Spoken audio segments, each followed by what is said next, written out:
Ciao ragazzi! Welcome to Pasta Hotline. Make sure you got your wine and your sticks of garlic. Just kidding, you won't really need these. Just thought it'd be pretty funny.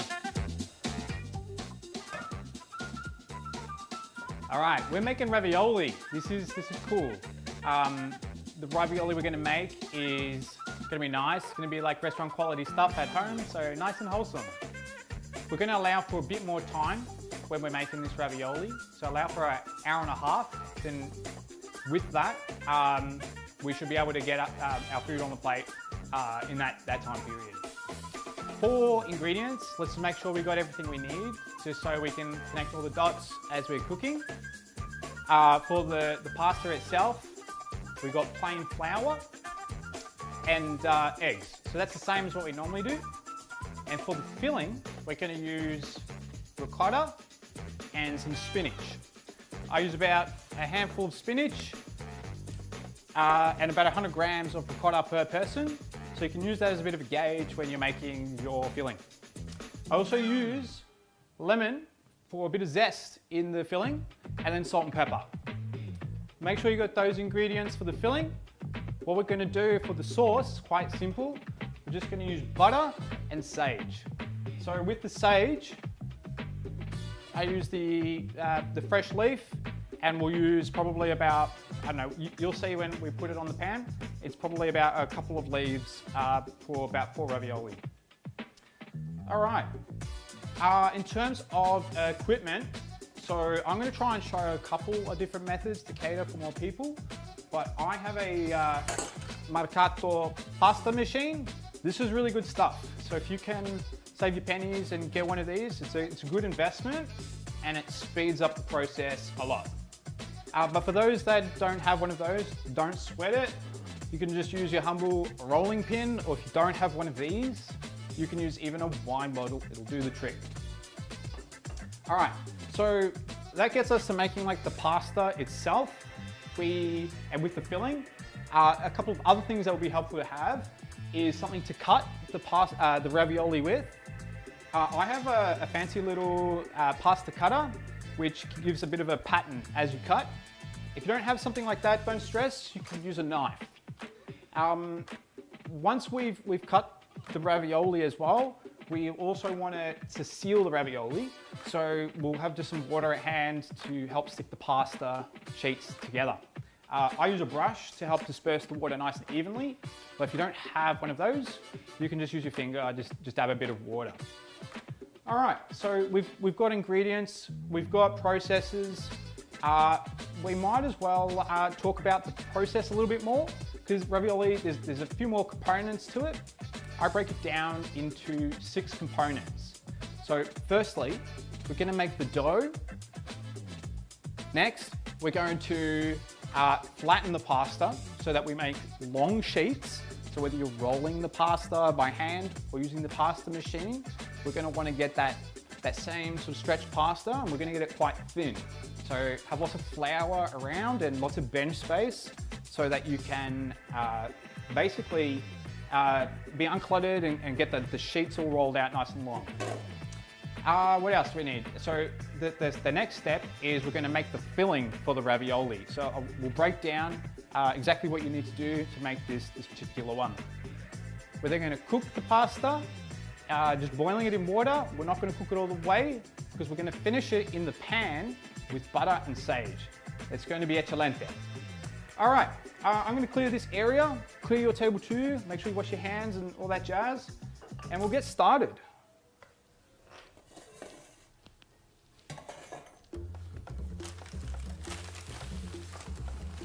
All right.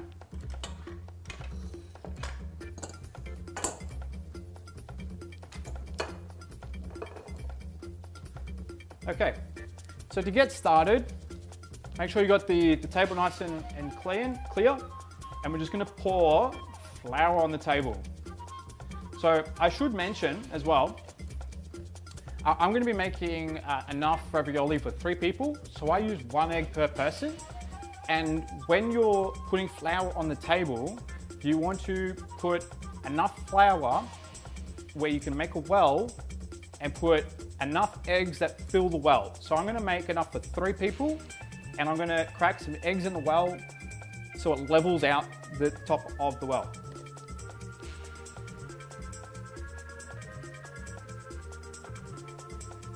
Okay.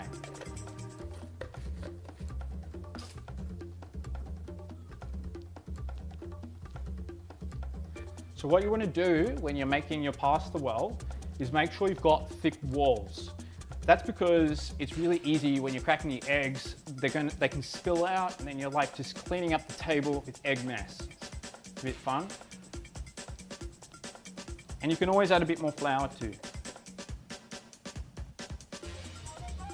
Okay, I think I've got enough flour there.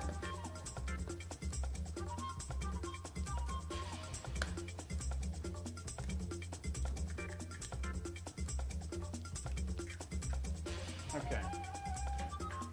To mix the flour, we'll use a fork as well.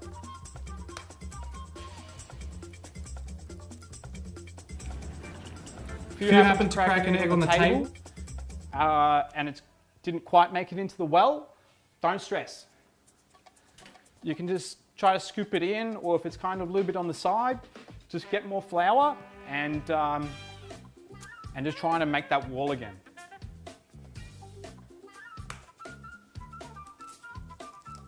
Another common thing to be mindful of at this stage is if you've accidentally put too much flour and you start to mix and you're like, whoa, there's just too much flour here, that's definitely not going to be used. And you'll see as we make this what the right amount of flour is. It's okay to just like take some out and move it to the side. That's more than likely going to be used later. So don't stress. Flour is our friend in this process. Okay, so I've just gotten a fork, and what I like to do at the start is pierce the eggs and pop them in the yolk. I also use free-range eggs. Try to keep them as fresh as possible. You don't really need to have them at room temperature. You can take them straight out of the fridge. What I'm doing here is I'm just like lightly mixing, like right in the center of the well. And it's just kind of like you're preparing an omelette, to be honest. What you're gonna slowly do is try to bring in a little bit more flour bit by bit. Piano piano is slowly, slowly. So piano piano. Okay, you can use your fingertips just to flick in a little bit of flour right from the rim of the well. And then keep mixing it. Ew. If you haven't got your glass of red with you, I encourage you to ask a person close by to get that.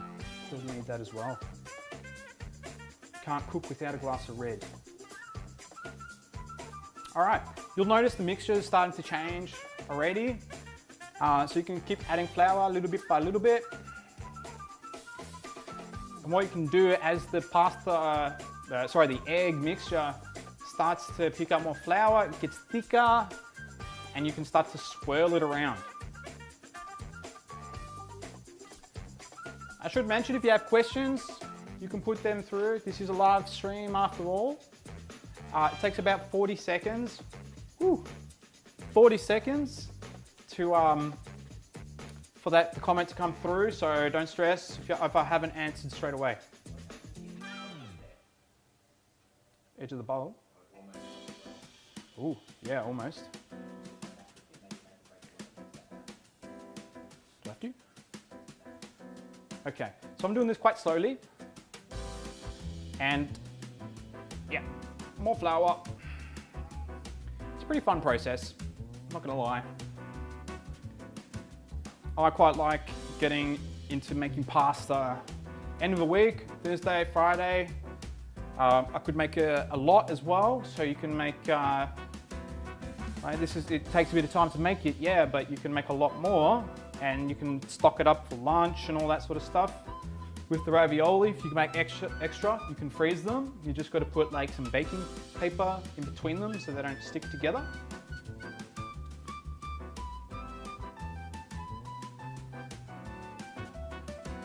All right.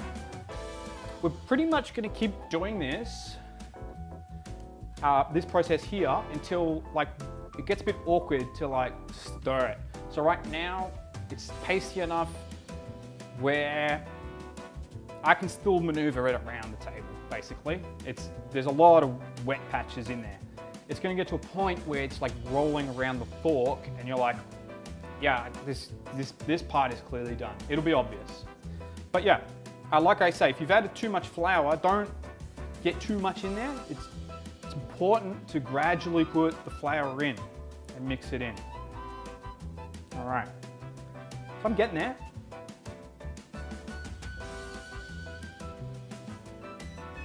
Last week we were doing this process. Good friend of mine, Elliot, who tuned in. Lots of friends and family tuned in, which is lovely. He said this is a process not too dissimilar to making cement. So couldn't deny that. All right, mine's kind of getting there, sticking to the table a little bit. All right. All right, I've got heaps of flour on my fingers and I'm going to use that to get the excess bit off the fork. I'm going to use all of it. All right, so the texture right now is quite soft. So what we're going to do is we're going to start the kneading process.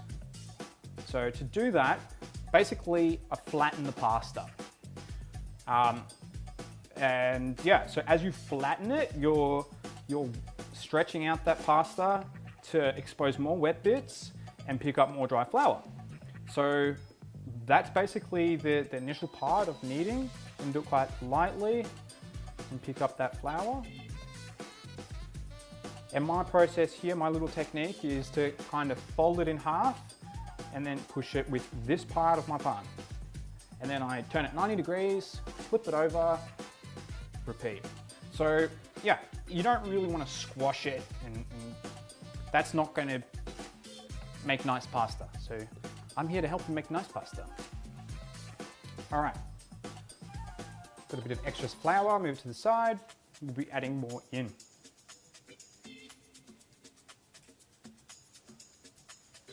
Okay.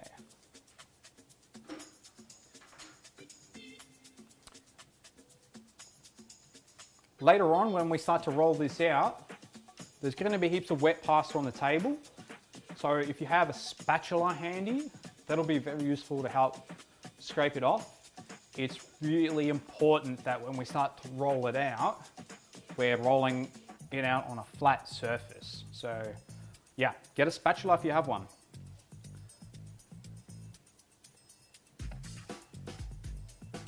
Okay. When I made pasta, I learned from my nonna. So I used to live with her for a little while, which was nice, very humble experience. She made pasta several times a week and I used to watch her and yeah, got really curious to make it myself. I mean, I'd eat it quite regularly and loved it. I mean, it's, to me, look, I'll have packet pasta if I have to. I'll make the effort to make pasta. It's just too wholesome an experience. I wanted to impart what my nonna taught me, I can teach you. But yeah, I tend to chuck on a record and pour a glass of red. It's always fun to do it with friends as well. If you're making a lot of pasta, like I put 3 eggs in here. You could, like, let's say you're making it for a larger group, which you can't really do right now with lockdown restrictions, but you can prepare yourself when we're out. You could like do 2 batches and like do it at the same time with someone. So it's pretty chill, it's pretty nice. Plus, when you make your own ravioli, you can get creative with it too. So I'm planning to do some experiments later. That bit where we made the well with the eggs in it, you could chuck some ingredients in there, like a bit of saffron, or you could like get the spinach to well-ground consistency and put it in there so that your pasta sheet has the spinach. Heck, you could probably put beetroot in there as well, and it will come out a pretty funky color. Carrot, I mean, you could seriously get creative with it. The technique I'm going to show you as well is it's going to be like maximizing how many ravioli you get out of the pasta dough. I love that sort of don't waste stuff mentality. But yeah, you could definitely, like, once you roll out the ravioli, like make larger ravioli as well. So the first time I made ravioli was actually for my girlfriend, Gesha. And I wanted to make it a bit fancier. So I made like giant ravioli where you plate up like 3 or 4. It was really nice with the butter and sage. So it's good if you want to impress someone. Worked for me. Okay. All right. So a bit of an update on the dough. It's definitely picking up the flour and becoming more firm. So you'll notice it's not like horrendously caked in flour. It's just like an even coating on all sides of the dough. If I push it, you can see it's noticeably firmer, but if I stretch it at this stage, you'll notice there's wet bits still in there. Now, you don't want to be rolling out with wet bits. What's going to happen is that's going to stick to your table or get stuck in your pasta machine, and it's going to be a problema. So don't want that. We'll keep kneading and we'll keep picking up flour.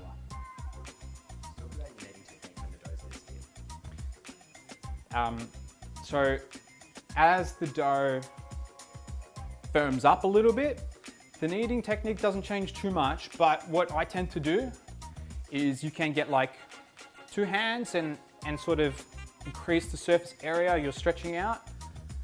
Couldn't do it before like that because the pasta was just a little bit too soft. It would be too messy. But now as it's picked up its texture to be a bit thicker, you can do two hands.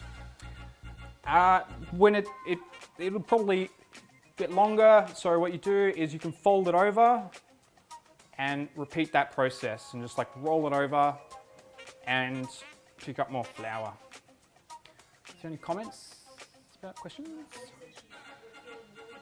Oh, awesome. Well, on that note, I'm going to have a bit of a sip of red. You should too, if you've got one, which you should. Oh, if anyone's curious, the wine I'm drinking is from a little place down Sydney Road, Rascal. The wine itself is called Federico. So I'll give you a bit of a glance. It's delicious. Sangiovese, cool picture on the front. I'd love to know what wine you're drinking. I'd also like to know who has a pasta machine, who has a rolling pin, and who's doing it like old school and using their wine bottle. So you should let us know. Let us know. Okay. All right, this is definitely a bit of a workout. You're gonna find that you'll get a little bit tired, but I like to say that it's a labor of love. Okay.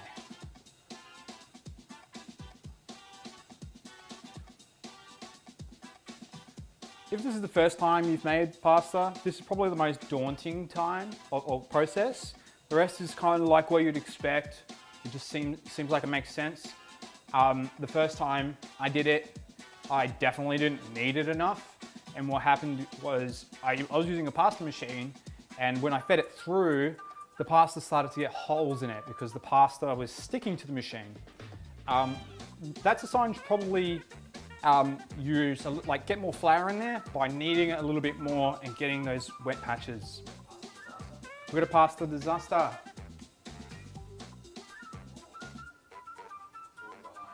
Who?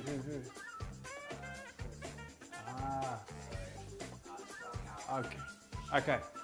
Swanee, if you're falling behind, Swanee's housemate, if you're falling behind, which is your question, what do you do if you're falling behind? I would chop it in half, work with half. Today, you're gonna just learn the process, and it'll be good to stay with me on that. So if it's kind of not looking the way it is, that when Nick brought the gimbal across and showed a close-up, I can reduce the amount of pasta you've got to work with. Also, if you're really hungry and you just want to get it like on a plate faster, you could do that. You don't have to be having a disaster. It's a lot easier to work if you've got less to work with. Yeah. The other thing to consider is the bigger the pile you're working, the more effort it requires from one person. You could also just divvy up the work and give that to someone else. It is honestly a lot easier to work with a smaller amount. If you think about it, 1 egg will be good enough for 1 person. That's the gauge that I use. And you probably will make at least, you know, if you're gonna do it just for one meal and you're just by yourself, you do it for at least, you know, 2 servings. But yeah, like if you're falling behind, just cut it in half. Half your work.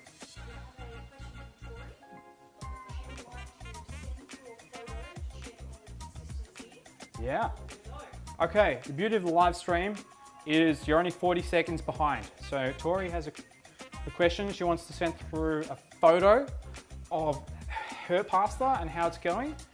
Just add it on Instagram, and Kesha is going to help me by bringing that photo across, and I'll give it my best judgment. Okay. We're almost getting there, by the way, so I'll probably answer this question, Tori, and start talking about the next step, which is flattening the pasta. Okay. And remember, if your pasta's looking a bit flaky, you've got too much flour. So you can like dust it off a little bit, get some off the table, because as you knead it, the flaky bits will then sort of massage into the rest of it, and you'll be okay. So this is getting quite hard to work, but I'm persistent, and you should be too. It's worth it, trust me. All right, signs that it's done, you're going to have less flour on the table. So as you practice this more and more, you're going to get better at putting the right amount of flour on the table, and then it's almost like it's a passive activity. You've just picked up all the flour. You'll notice I had a big pile here before. There's hardly any flour on the table, except for the bits that are caked on.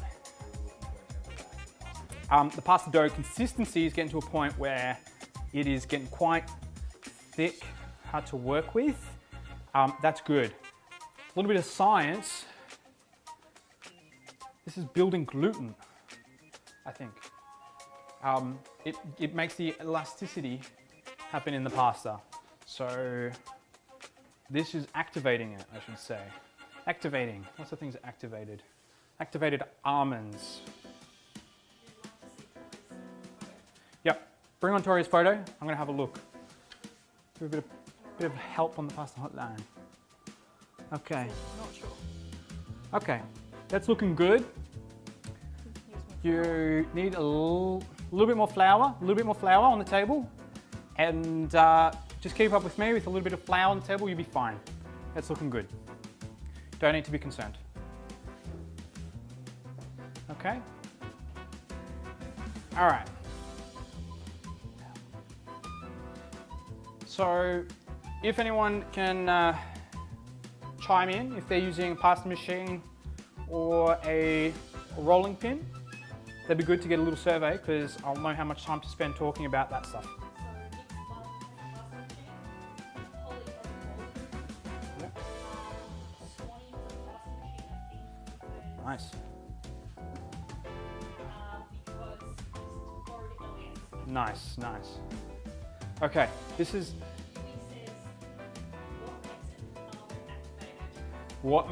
Yui asks, what makes an almond activated?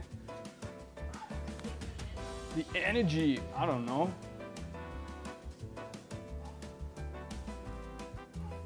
You can activate anything. This is an activated egg. This is an activated glass of vino. Better sip it. It's very activating. Activated. Making pasta, activated. Okay, all right, I'm not gonna spend too much time on this. This isn't a good spot. It's tough, basically. Well, not tough, it's firm. The best test, just tear a little bit. If it tears and it's like just dry pasta, doesn't matter if it's a little bit, you know, different color to the rest of it, because obviously the rest of it's covered in flour. Yeah, bring in the gimbal. There, so I've just teared a little bit there. It's not wet, it's picked up enough flour. So I think this is good to work with. If you need to knead it a little bit more, that's okay. I'm gonna be explaining things. But this is a really good point to mention. We're gonna get into like times now where we're boiling water for blanching the spinach. It's a good timing spot to get the kettle on, boil some water, chuck it on the stove, and try to bring that to a boil. You don't need too much water to blanch spinach. It's gonna reduce in size. So yeah, I'm gonna chuck my kettle on. You should too.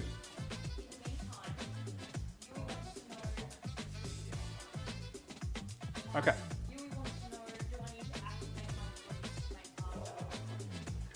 Okay. All right, so I'm gonna set up my pasta machine, and that's a good starting point if you've got one and never used one. So find the edge of the table and position it kind of towards the end, like the pasta will come at the right-hand side if you have the dial on the inside of the table. So I'm gonna quickly get this on. All right, I don't know, it's about 10 centimeters away from the edge of the table. Screw it on, but not too tight. What we're gonna do with the pasta machine when we roll the pasta through, we're certainly not gonna try and put everything there all at once. That's gonna be mayhem, it's chaos. We're gonna divide this up into smaller pieces, which I'll show you, and then we're going to flatten them out and then feed them through, starting with the widest dial. So pasta machines, depends on the brand. Like I said, this one's Mercato, goes from 0 to 9 on this model. Just start with whatever dial is the first that gives you the largest span. So I'm just gonna show you, that's like a higher number, smaller width. Lower number, which is 0 on mine, the widest width the machine goes. So that's all I'm gonna show you there to set it up. You don't need any extensions aside from this, which turns it. If you've got a rolling pin, just put it on the table. Voila. Okay. Like I said before, earlier in the video, we want to clear the table a little bit. My little hack, using a spatula. So just turn it upside down, and that won't damage your table.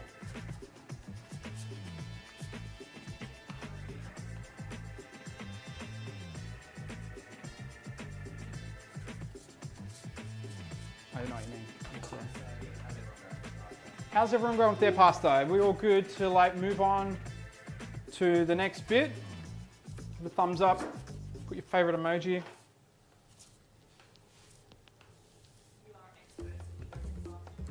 Okay. I might go a bit quickly, even though I am explaining things. That's okay, that's okay. All right, so before we cut the ball of pasta, we want to try and make it as evenly like spherical as we can. So the reason why we do that is when we cut it, it's just easy to do it in even pieces, really. Yeah, so I've made this like a ball. Okay, let's pat it down a little bit. I'm gonna chop this in half. Okay. I'm going to show you the inside of the pasta. It should look something like this. Now you'll notice this is dense. It's really good. Molto bene. Bravo, brava. Okay, so that's good. I'm gonna cut it another time because even still, it is just a little too big. So this is kind of like a little bit bigger than an egg, to give you a reference. That's good if you're feeding it through a machine. It's also good if you have a rolling pin or a wine bottle. It doesn't really matter. You could probably use a larger piece if you were rolling it out manually, because you'll get a longer strip. Pasta machine does a lot of work for you. So I've got 4 pieces. What I'm going to do is just sort of like flatten them into like discs. You don't have to be too precious. Okay. All right. Just as a cue as well, my kettle boiled. So it's kind of a nice warm temperature. So when I chuck it on the stove later, it doesn't take 20 minutes to heat up. Okay. So just as a quick poll, it's like you've got more people with rolling pins this week. Okay. So looks like we've got more people with rolling pins. So I'm going to start by showing you that process because as I'll move on to the pasta machine for others as well. But it'll take a little bit longer with the rolling pin. So I'm just going to start with that. So I've made 4 discs. They're looking good. Gonna grab one. You probably want to bring the flour back on the table if you haven't got that here. The reason is this is the time where your flour could stick to the table and you don't want that. So, all right, bit of flour on those other kind of wet patches. It's kind of flattened out. We're just going to try and roll it as evenly as possible. What sort of width are we rolling it to? And the width we're going to try and roll it to is probably about 10 centimeters, 13 centimeters, somewhere in that realm. Is that the width that it'd be out of the pasta machine? That's about the width that it would be if it came out of the pasta machine. So that is not wide enough. It's going to go a bit wider. Now, the reason why we're doing that, like I mentioned before, is we're going to do a cool technique that saves pasta, like you utilize as much as you've got, in a really good way, and it seals one of the edges of the ravioli. So one thing you need to be mindful of is keeping this as like flat as possible, okay? And gradually add flour to it as well. If you don't gradually add flour, what's gonna happen is it'll stick to the table, which is no good. Yeah, so you'll notice I'm kind of going in one direction here to get the length, but you'll probably want to rotate that a little bit just to widen it, and keep going, okay? Now, that's just a bit of a reference to what you need to do. If you keep going with this, keep making it longer, bring out the width just a little bit, it's gonna be, we're gonna be keep doing it until it gets quite thin. So just keep on that train of thought. I'm gonna show the pasta machine here as well. All right, so, can I turn my back to the camera? You got a different one, all good? Oh, this one? All right, cool. I'm gonna start putting it through here. Okay, so I've just flattened it out a little bit, and when you're putting it in, you kind of, I'm just gonna come around here. You're gonna use your fingertips to kind of guide it in, and what's gonna happen is it just seamlessly comes through. You'll get something that doesn't have holes in it, which is nice. All right, so here's a reference. You can see after just 2 wines, it's already gotten to what I was doing manually. So if you're working manually, you keep going. It's gonna take you a bit longer, but I'm gonna take it from the pasta machine from here. Okay. All right. So what I do is I put it through and I tend to fold it over and just sort of seal that edge a little bit.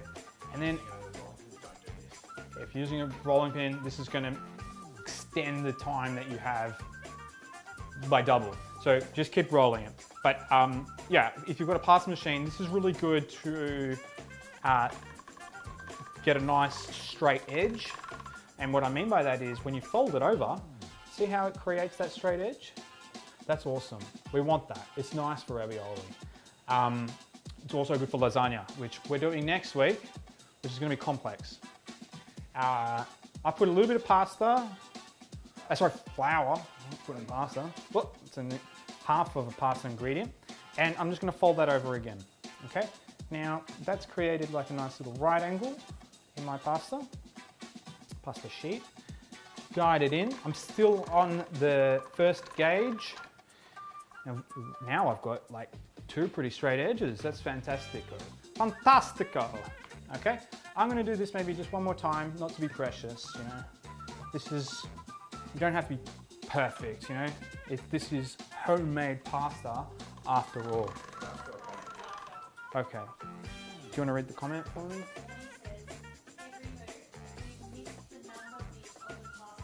Okay. I kind of skipped over a step here. Swanee's question is we've missed over the number bit of the pasta machine, if you've got one. So if it's the first time you're using a pasta machine, you want to put it on the dial that gives you the widest gap in the pasta machine. So I've got mine on 0 and mine goes to a 9.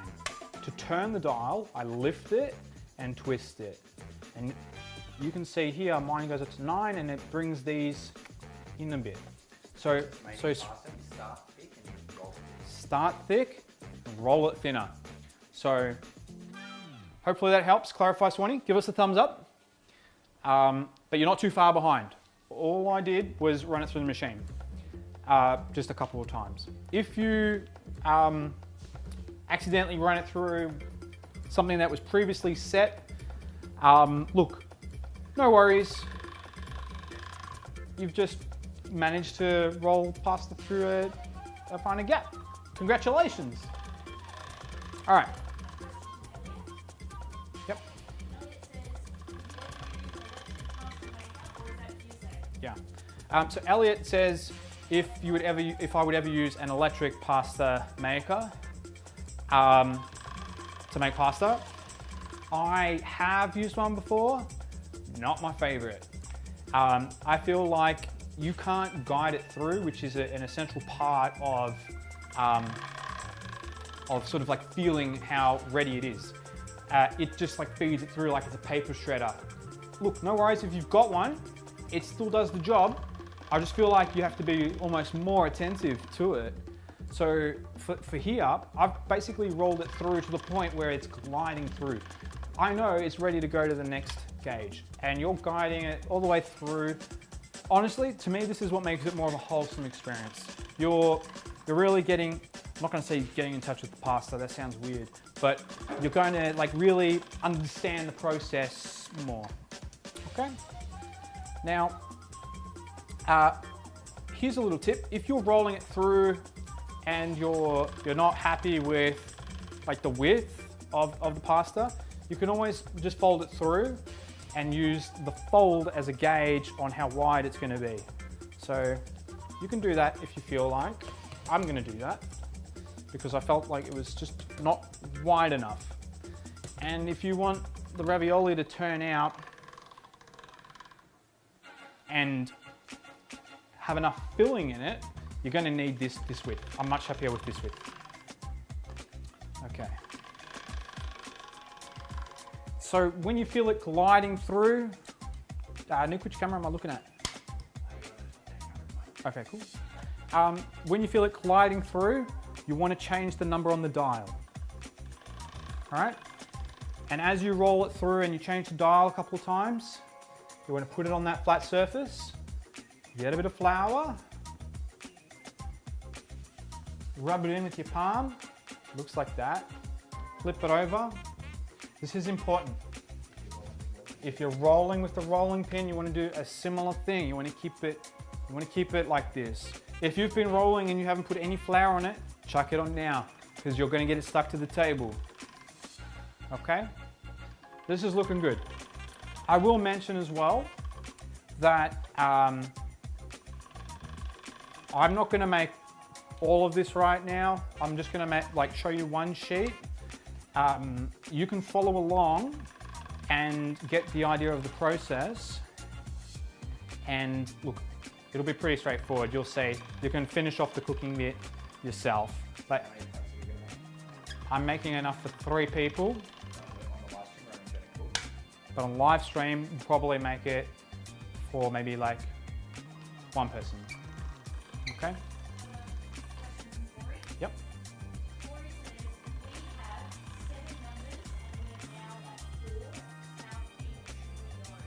Okay, that's perfect. Tori says, I have 7 numbers on my machine and they're currently at 4. How thin do I go? That's a great question. What you're going to want to do is, if you've got 7 numbers and you're at 4, I'd probably go to a 5 or a 6.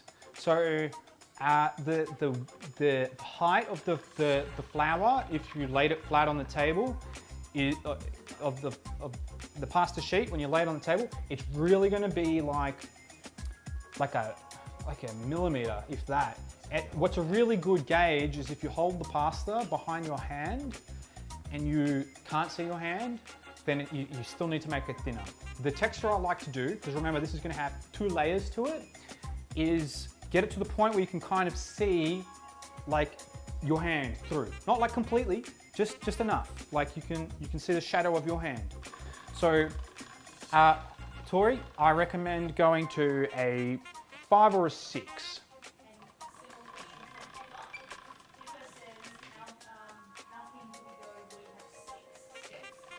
Okay, a similar question from Pippa. How thin do you go if you have 6 steps? All pasta machines are different.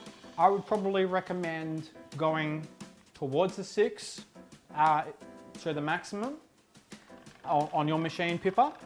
But again, I'm just going to say, make sure that that technique of holding the pasta in your hand and it being able to see the shadow of your hand, that's the best reference.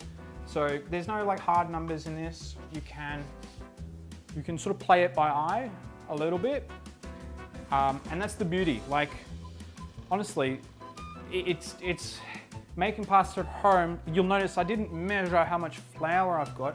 I just sort of feel it, you know, like just put some flour on the table. Eggs are different sizes all the time, so like, you know, you can read a recipe and they're like, use this many eggs. Great, like it's a guide, you know, like when you learn to see what the outcome should be, you work to the outcome. It's kind of my motto for life too, work to outcomes. Don't just do the process. Yeah, a good thing to consider as well is when you're cooking this, speaking of cooking, you probably want to have your water boiled. It's my reminder. I'm going to quickly, after this next step, I'm going to put my water on the stove. So you can make sure that's in prep too, okay? Because we're going to blanch spinach next. We're getting close to the filling, okay? All right, 1 sec, Nick. I'm just going to quickly chuck this in the stove. In the kettle, yeah? I'm only putting a little bit. A little bit of water is a small pot, okay? The reason why I'm doing that is I don't need much water to blanch spinach. You just chuck it in there and it welts it, and then that's what we'll use. So I'm putting this to boil.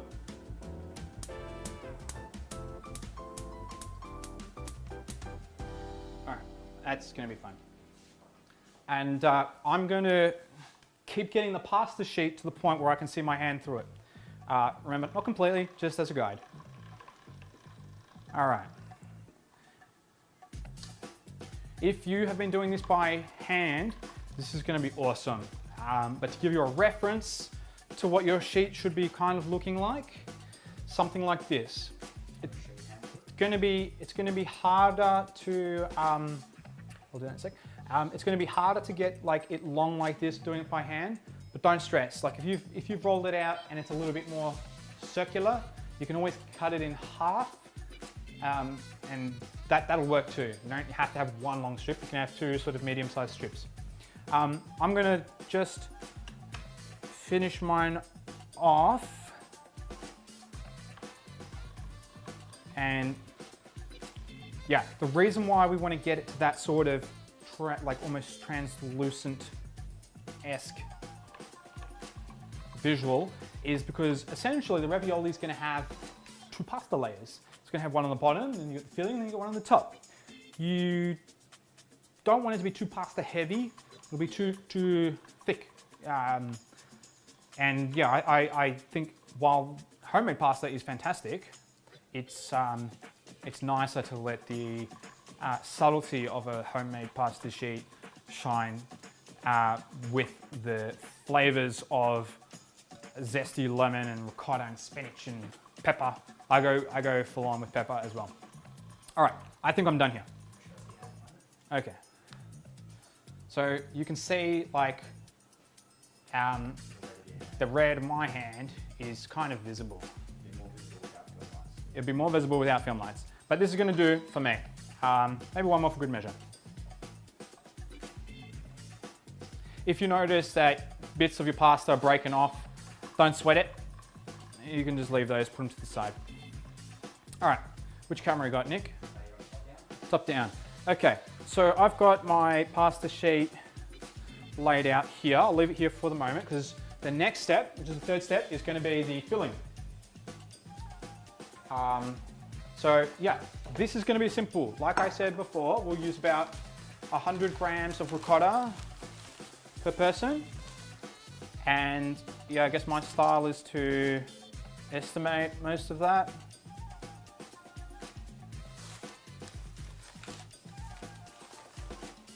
You just chuck that, you can break it up with a fork.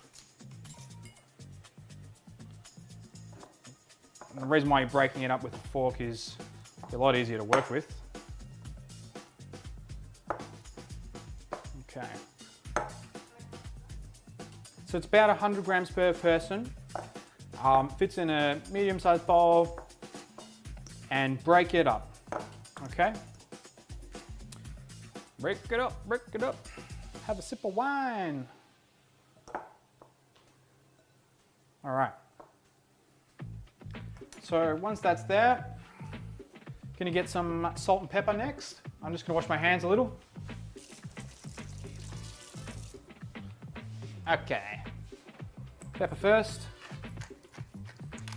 I don't know, when I'm making a sauce or when I'm making a filling, my little trick is, obviously salt and peppers to taste, but I try to cover the surface area so I know with whatever size bowl I've got, there's enough seasoning.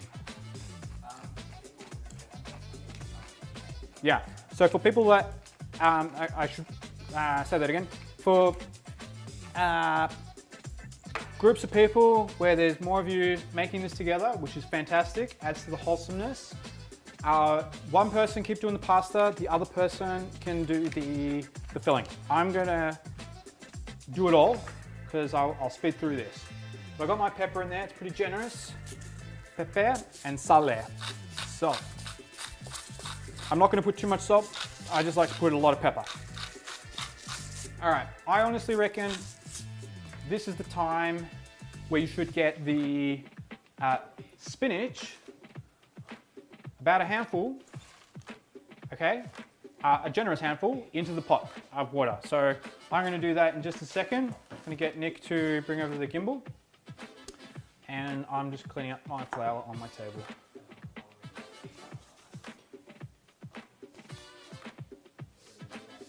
Okay, so I got my spinach.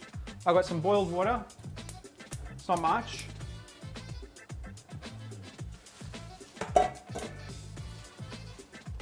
When you put it in the pot, it's going to look it's gonna look like there's overflowing with spinach. Just get like a fork or something and push it down. And while it looks like a lot, it's gonna reduce quite quickly. What we're gonna do, once that's reduced, is we're going to strain this so there's like no water in it. We wanna get as much moisture out as possible. So I'm gonna come back over here. You can keep the gimbal, Nick. I've got my lemon, and I honestly think adding lemon to the mixture is really, really nice. So it's noticeably punchy with the flavor.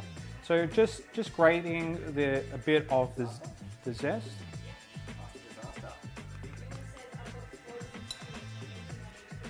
Frozen spinach is all, like, you probably got the little blocks. Just chuck them in the water. Frozen spinach is awesome. You don't even need to put them in the microwave. You can just chuck them as frozen into the pot. It'll be fine. They'll cook. What you want to do though is make sure you end up with this result. I'll show you. So this is all like starting to wilt, which is nice.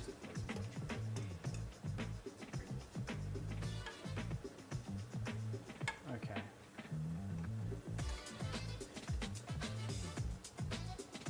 So you don't really need to cook it too much. You just want to get it to a welted texture.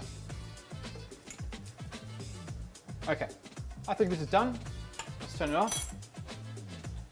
I'm going to finish the zest, which this is helping with that.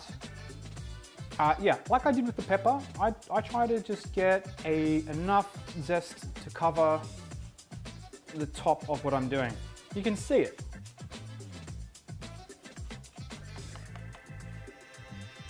How are we going? Is everyone keeping up? Do I need to slow down, speed up?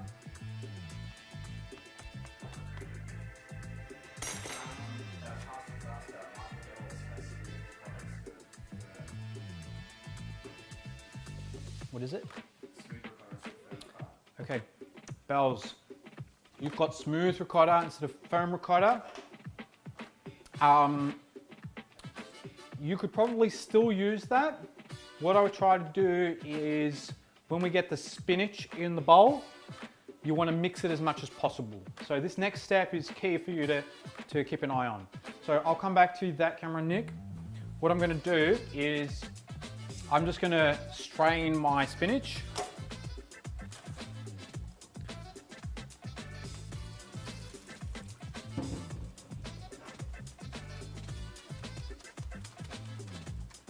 So whether you've used frozen cubes and you've just broken them up, you're not like cooking them again, whether you put fresh spinach in like I have, or whether you've used a different type of ricotta, this next stage here is what you'll want to look for as an outcome. So I've added in my spinach in there, and I'm going to grab the fork I had and start to mix that around. This is a stage where you don't need to worry too much. There's no right or wrong at the end of the day. You want to experience this. The first time I made it, just went with my gut a little bit.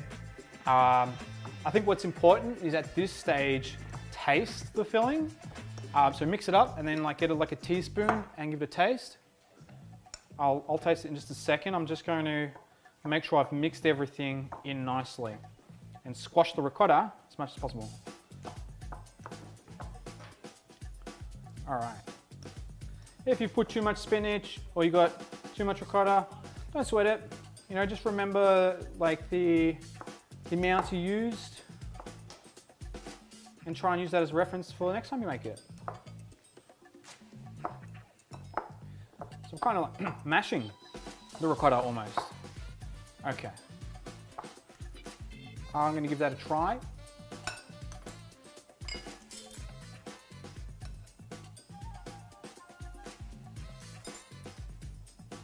Pretty happy with that.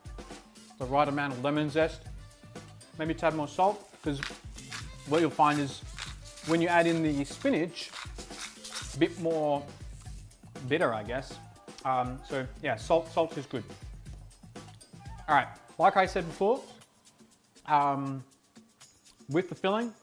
We're gonna lay that on the pasta sheet. We've tasted it, which is good. The next step here is about assembling the ravioli. So I'll go through some things that to keep an eye on for. And also, if you've used all your water when you made that spinach, you didn't put much to boil, get another batch on, because when this is ready, that following step is going to be cooking the pasta. So I'm just going to flick my kettle on again. And now I'm going to show you to lay this out. Nick, if you want to bring the gimbal around, I want to show a cool little technique.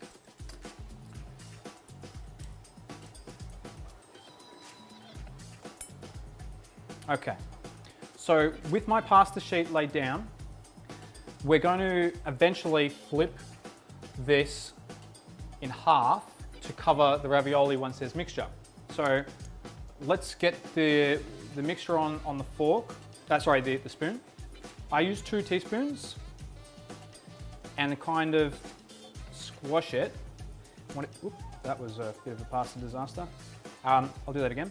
So squish it, and it looks like nothing, but really it's creating an even amount of filling. So I'm gonna put that just towards the end of one side, and I'll just do a couple for reference and repeat this process again. Important to press down. It's important to press down with the spoons so you're getting that excess mixture out. You can cut off move the sides and then lay your next piece. And you'll notice these are kind of like even pillows, and like the consistency of the filling is going to make this a little bit more eloquent as a dish. So space them out like a few fingers apart. We can move them a bit closer together, it's fine. So I'm just going to make a bit of a line of this process. Something to be mindful of is if you make too large a piece of filling, which I'll show you later. I'll make that one of the last pieces I do. It won't fit the ravioli inside the ravioli when you fold it over. That's a bit of a problem because it might seep out the edges when you're cooking it. You kind of need the right amount of pasta. Okay.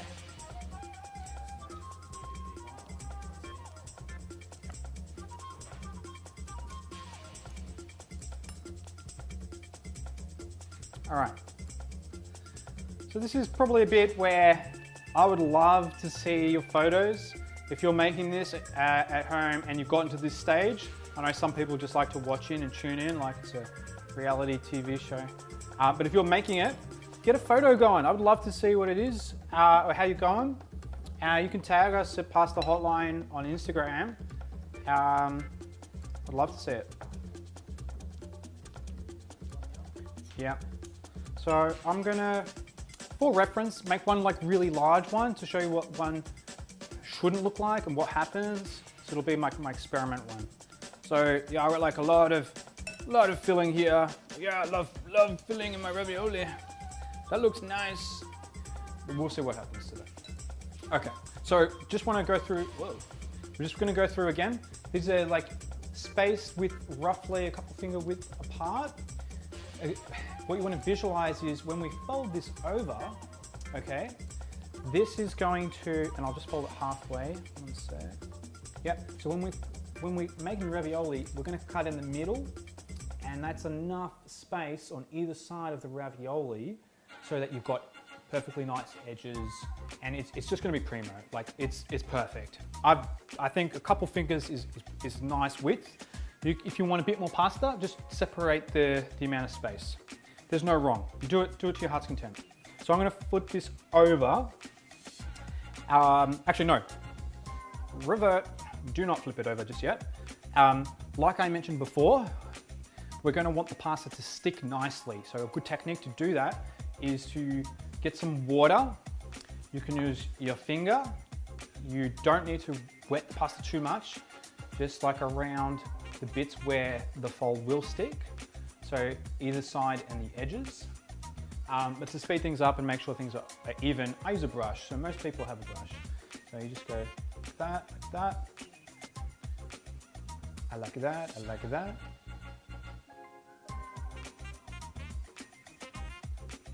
Yeah, you can get through it quite quickly like that. You guys are going to love this once it's cooked. It's going to be so fantastic. Okay. How's everyone going? Do we need me to slow down a little bit? Are you rocking it? What's the sitch?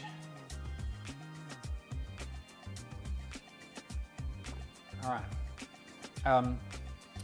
You can keep the camera on there, Nick. I'm just going to pour my water in a bigger pot. Remember, hot water. This is this is the next step. We're going to be cooking the pasta. Now, when I cook the pasta, I probably put like 6 or so in at a time. You don't need too much water, fill it to the top. The more water you put, the longer it takes to boil. But what is a very key important step here is we're going to salt the water. So get your pasta, your water on the stove, get your salt, and we're going to make this the ocean. Yoo!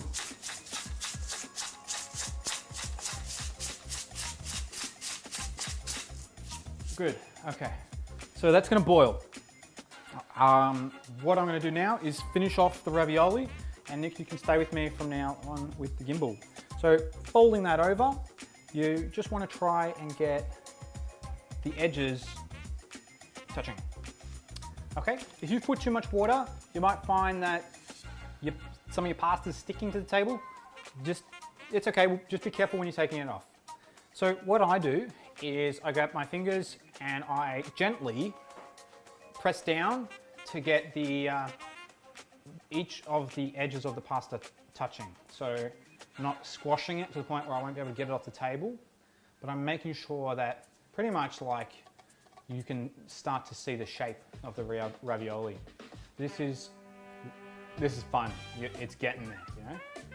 This looks really good. So do all sides. So even the back, you can press a little bit. I like to have the back a little bit more straighter. It just adds a nice aesthetic to the pasta.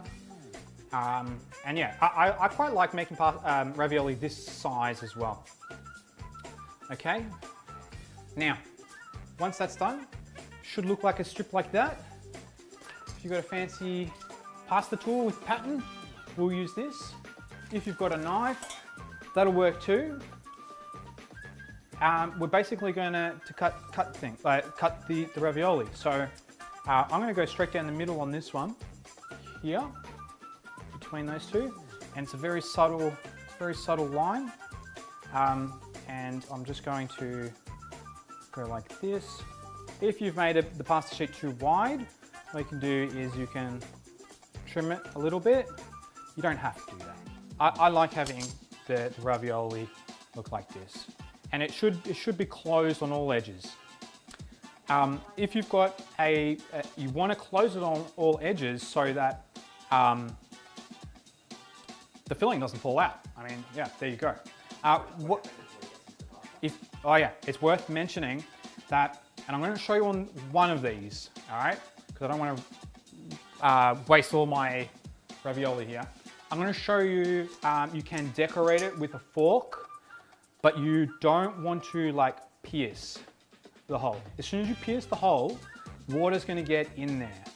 So if you're going to decorate it, try to just do the edges lightly. Okay.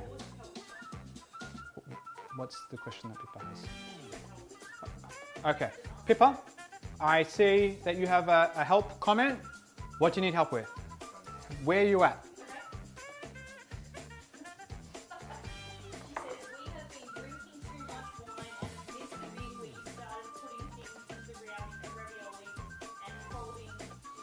Okay, not a problem.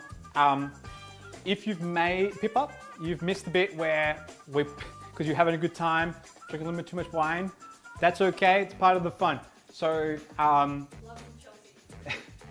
what you're going to do is, I'll try and, I've sealed this one, but I'm going to show you as best I can. Look at the things I do on Pasta Hotline.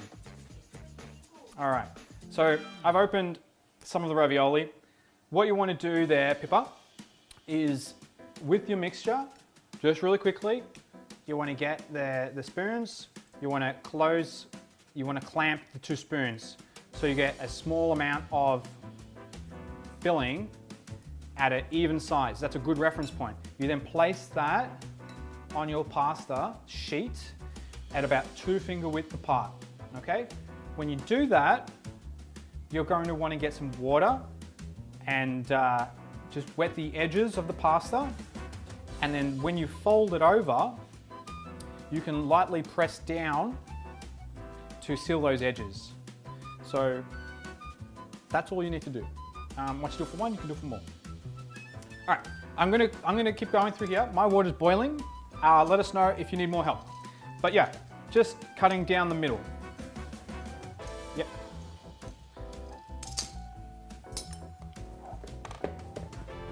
All right. What I tend to do is, as I get the ravioli ready, I put them on a plate or a chopping board, and you know, have a look at how you're going. If you pick one up and you're like, oh, there's an air pocket, just like clamp it down just a little bit. Like, you know, it can't be perfect all the time, but yeah, these are looking primo. I'm loving these. All right. Look, don't worry if you got some spinach coming out the edge. All right, just try and like pat that pasta sheet down a little bit more, because it might open when you're boiling your water. Okay. Speaking of cooking these, just a quick reminder: if you haven't got your water boiled, you want to get the water boiled and put salt in the water. Okay. All right. So you see, when you got the tools to help you as well, it's a lot faster. I might, after this, give some references to where you can get some good pasta machines. This one here I showed you with like a lot of ravioli, a lot of filling. So I'll get Nick to come over closely and show you what it looks like if you got too much filling. It's a bit funny. So this one I was a little bit excited and put like a bunch of filling. There's no edges to close it. What's going to happen is, either you don't close it, you chuck it in the water, the thing opens up, and then you got melted cheese in your water. It's not nice. Don't do that. Or you're going to squash it down to the point where it's coming out the edges anyway, and you're potentially going to rip the side like I did here. It's very subtle, and that's just going to do the same thing. So it's really important to get the right amount of filling, and it's actually quite nicer, because it's homemade pasta, to have a bit of extra pasta around the edges. All right, so I'm going to cook. I've got 7 ravioli here. That's fine with me to work with. I'm going to boil these as the next step, and also as they're boiled, I'll take them out take them out of the boiling water into a pan where I've got butter and sage. So these last 2 steps, you just want to think about the final pieces. This is where it's going to go from boiling water in the pan. It's going to smell nice, and then you can get it on a plate. So I'm going to ask Nick to bring the gimbal when he gets a chance. In the meantime, I'm just going to get a plate. You can get a plate too, just to get a feel for the process.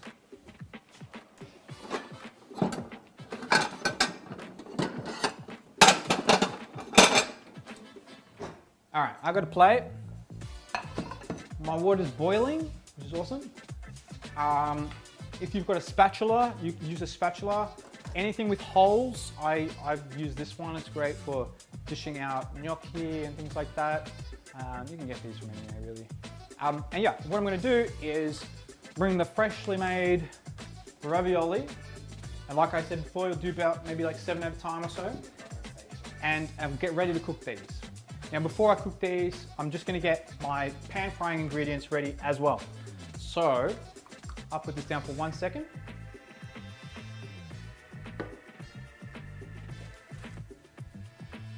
Got my sage, got my butter. All right. Now, let's get the ravioli in the pan and then I'll talk through the mixture. The pot, sorry. Sorry, I'm dancing around the kitchen. Bit of a kitchen conniption, one could say. Yeah. Yeah. Wait, what did you mean, Nick? Yeah. So it's worth mentioning for the purpose of like showing you how to do this end to end. I'm just going to cook 7 and then show you 1. But if you're making this for like 3 people, which I am too, but I'm just showing you this, you'd want to make all of your ravioli, get them all ready to go, but you'll cook about 6 or so at a time. So just to clarify, I'm only cooking them now because I just want to show you the process. All right, so when you put them in, just be careful not to splash yourself. So you just chuck them in away from yourself. They will cook pretty quickly. And remember, we're not going to cook them for too long. So I'm chucking them in there. And a couple minutes is probably enough, all right? We will taste an edge of the pasta to see how that goes. If you've got a pan ready to go as well, we're gonna start melting some butter. I chuck about 50 grams of butter in the pan to get started for around that much ravioli. 50 grams is if you have a typical size block, just cut like a shy of a centimeter width of whatever the block size is. It'll seem like a lot, but it's going to cook all your pasta, so don't stress. Yeah, that's going to start to melt straight away. If you've just taken it out of the fridge, probably take a little bit longer, but don't sweat. This is the sage. Now the sauce is really just butter and sage. Doesn't seem like much, but my God, it is yum with the ravioli. So I'm going to grab a bunch of leaves and probably pick maybe like for about that much butter, 2, maybe 3 sage leaves. All right, that's going to start to infuse the flavors. It's going to be awesome. Okay. All right, while that's melting, what I'll do is I'll taste a little bit of the ravioli. So I'm going to grab, and by taste, I just want to like cut a little bit of the pasta edge off. So I'm just grabbing one. All right. I'll explain what I'm checking for here. Grab this. I'm going to put it on the table. You don't have to do this. This is just because I like to taste as I go. I'm just going to cut a little bit of the edge and taste that pasta. And that's al dente. Al dente is firm. So I'm going to turn this off, which is perfect timing because I'm hearing the butter and sage start to sizzle.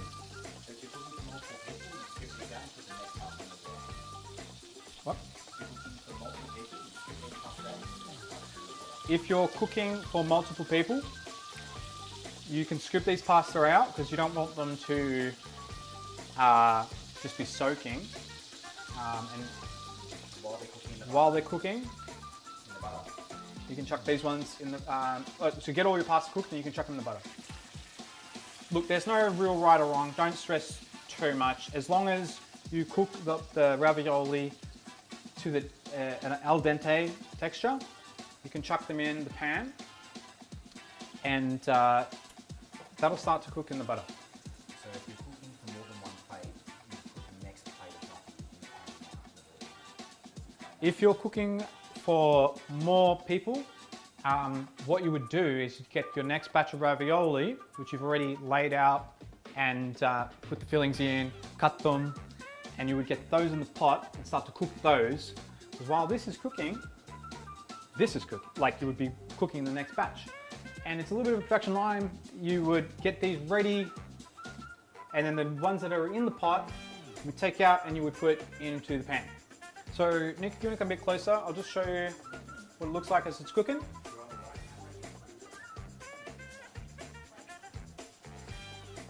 This one's fine. I turned this one up. The pan is on.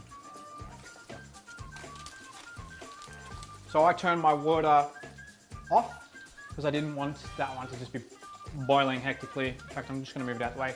But for you, if you're cooking more, just leave it because you'll be cooking more ravioli at once.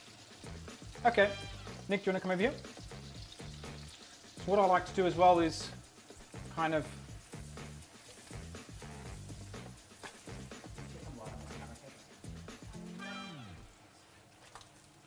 all right. So that's coating them quite nicely. And you don't need to cook these for too long. You don't want to sizzle the edges. You just want to get the coating all around all of the ravioli. And what will happen is those sage leaves, they'll start to wilter kind of like the spinach did. But yeah, that's pretty much it. Keep the camera on now, I'm getting some cheese.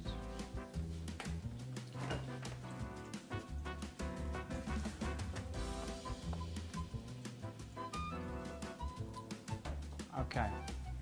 What's really nice to put on the top, it comes down to preference, is pepper, parmesan, but pretty much these are looking pretty good. I'm going to plate these up. So to plate them up, you probably will have excess butter in the pan. You don't need to get all the butter on the plate. You can use that for the next ones.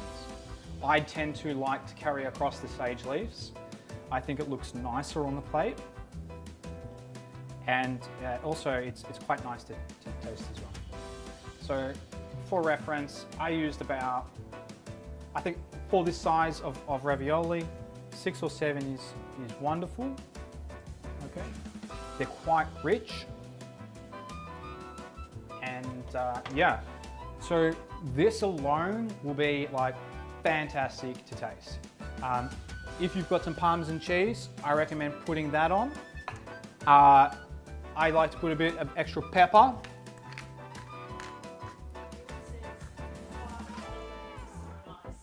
All right, so Ewan's made his and he's put a good amount of lemon zest, I hear, and he's pretty excited. So I'm excited too. I'm really happy for you, and I'm happy for everyone that's given this a go. Sincerely. Mick, can you put the overhead camera? That's just to show you what it looks like as a finished product. You're probably just got a glimpse to complete the process, and you've got more to cook. But you know what? Now you know how to make ravioli. It looks fantastic, and trust me when I say it's going to taste fantastic. So I'm really proud of everyone that's had a go. And yeah, I didn't bring Parmesan cheese out, but I highly recommend getting Parmesan cheese from a block and grating that over the top as well. It's debauchery at its finest. All right, I'm gonna cut one in half just to have a quick taste. All right.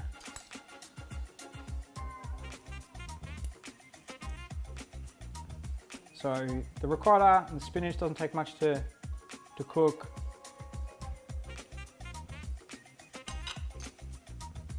I'm really happy. That's fantastic. It's so yum. And I hope yours are as equally as delicious. Okay, so basically we've made ravioli. Thanks for everyone that tuned in. I want to make sure that you get a bit of an idea for next week. So this is week 3. We're going to do a couple more weeks during isolation. I'm going to ambitiously help people make lasagna. Now lasagna is taking a leaf out of everything we've learned from the previous couple of weeks. So if you want to sort of get up to speed, check out our website, pastahotline.com. You can access all the videos. But what I'm going to do this time around, because it'll be too long and it'll take forever before you can eat, with the lasagna, we're going to prepare the sauce beforehand. So I'm going to send some stuff on Instagram to explain how you make the sauce. And then next week on Thursday at 7, when we're making lasagna, we're going to just use the sauce as something we've pre-prepared. So if you really want to tune in for lasagna, like traditional, authentic nonna style, and you're going to make your nonna proud if you make it this way, check out our site to learn how to make the sauce beforehand. But that is it. I have my last sip of wine. I hope you have a successful evening with cooking the rest of your ravioli. Wholesome times. Ciao.